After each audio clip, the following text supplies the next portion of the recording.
Friends, welcome back to my mini blog. ఈ mini blog చూసి మీకు ఆల్రెడీ అర్థమైపోయింది అనుకుంటాను.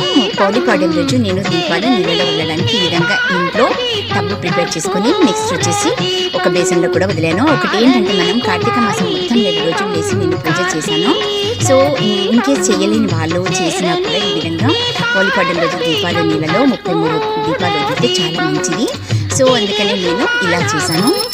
ఇంకా అంతేకాకుండా అసలు నిజానికి చెప్పాలంటే కార్తీక మాసం 2 రోజులు ఎంత మంచి అనిపించింది. అయిపోతుందంటే కాస్త బాధగా ఉంది, కానీ పూజ ఈ విధంగా చేయడం నాకైతే చాలా బాగా హ్యాపీ అనిపించింది.